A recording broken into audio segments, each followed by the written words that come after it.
कल बड़ा वाला। नमस्कार। अक्सर इतिहास की किताबों में ना कुछ कहानियां कहीं दब कर रह जाती हैं। आज हम एक ऐसी ही कहानी की बात करेंगे, हल्बा विद्रोह की। ये वो कहानी है जिसने 18वीं सदी में बस्तर के घने जंगलों में आजादी की पहली चिंगारी जलाई थी। बात है साल 1774 की। अब ये सिर्फ कोई कैलेंडर की तारीख नहीं है, बल्कि ये बस्तर के इतिहास का वो अहम मोड़ था जब सदियों से दबी हुई खामोशी एक बड़े और संगठित विद्रोह की शक्ल लेने वाली थी। लेकिन आगे बढ़ने से पहले ये सवाल समझना बहुत जरूरी है कि आखिर वो कौन सी वजह होती हैं, वो कौन सी परिस्थितियां होती हैं जो किसी भी समुदाय को हथियार उठाने पर मजबूर कर देती हैं। सच पूछें तो यही सवाल इस पूरी कहानी के दिल में है। तो चलिए थोड़ा पीछे चलते हैं और समझते हैं कि इस विद्रोह की जमीन तैयार कैसे हुई।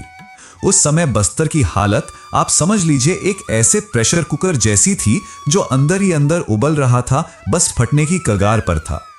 हल्बा जनजाति जो सदियों से उन जंगलों को अपना घर मानती आई थी, अचानक खुद को दो पार्टों के बीच पिसता हुआ पाती है।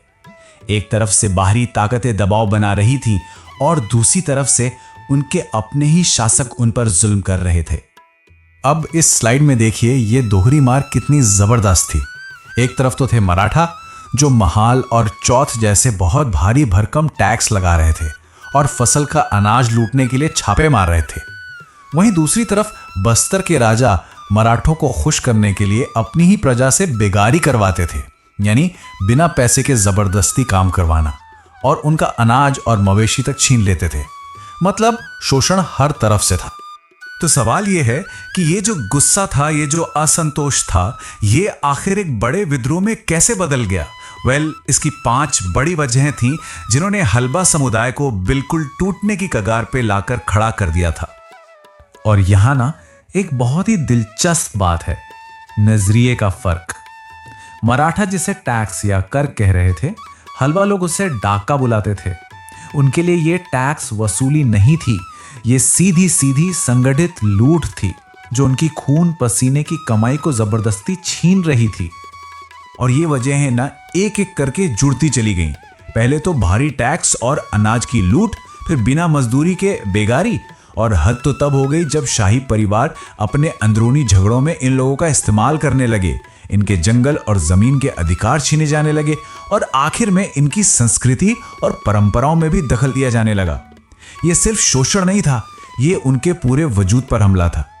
तो आखिर में जब सब्र का बांध टूटा तो उन्हीं जंगलों से एक विद्रोह की आवाज उठी। ये वो पल था जब आम जनता ने अपने हक और अपनी इज्जत के लिए हथियार उठा लिए। हर विद्रोह को एक चेहरे की, एक लीडर की जरूरत होती है, और इस विद्रोह को वो चेहरा मिला अजमेर सिंह के रूप में, जो हल्बा समुदाय के एक बहुत ही सम्मानित और ताकतवर सरदार थे। अजमेर सिंह कोई मामूली सरदार नहीं थे, वो एक जबरदस्त योद्धा थे, और जंगल की लड़ाई, जिसे हम गुरिल्ला वॉरफेयर कहते हैं, उसमें तो उन्हें महारत हासिल थी।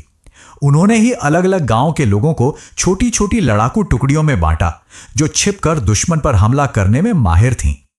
विद्रोह का घटनाक्रम बहुत तेजी से बदला। देखिए, 1774 की शुरुआत में हल्बा योद्धाओं ने मराठा टैक्स वसूलने वालों पर जोरदार हमले शुरू किए। साल के बीच तक आते आते अजमेर सिंह की सेना ने कई मराठा चौकियों पर कब्जा जमा लिया था, और बस्तर में मराठों की पकड़ काफी कमजोर पड़ गई थी। लेकिन साल के अंत तक कहानी पलट गई।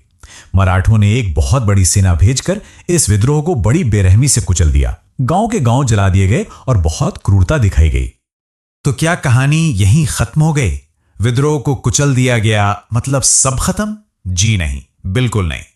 अब हम बात करेंगे उस विरासत की, उस गूंज की जो ये विद्रोह अपने पीछे छोड़ गया। यह बात समझनी बहुत जरूरी है कि मिलिट्री तौर पर दबा दिए जाने के बाद भी हल्बा विद्रोह असल में हारा नहीं था। सच तो यह है कि इसने भविष्य में होने वाले सभी बड़े आंदोलनों के लिए एक तरह से बीज बो दिए थे। इसका असर बहुत गहरा और दूर तक जाने वाला था। इसी विद्रोह ने भविष्य के भूमकाल जैसे बड़े आदिवासी आंदोलनों की नींव रखी। इतना ही नहीं, इसने मराठों को अपनी नीतियां थोड़ी नर्म करने पर मजबूर किया, जिससे टैक्स और बेगारी में कुछ कमी आई। लेकिन शायद सबसे बड़ी बात यह थी कि इसने पहली बार शोषण के खिलाफ एक सामूहिक आदिवासी चेतना को जन्म दिया और यही वजह है कि कई इतिहासकार इसे इस पूरे इलाके में राष्ट्रीय प्रतिरोध की पहली चिंगारी मानते हैं। तो आखिर में हम उसी सवाल पर वापस आते हैं।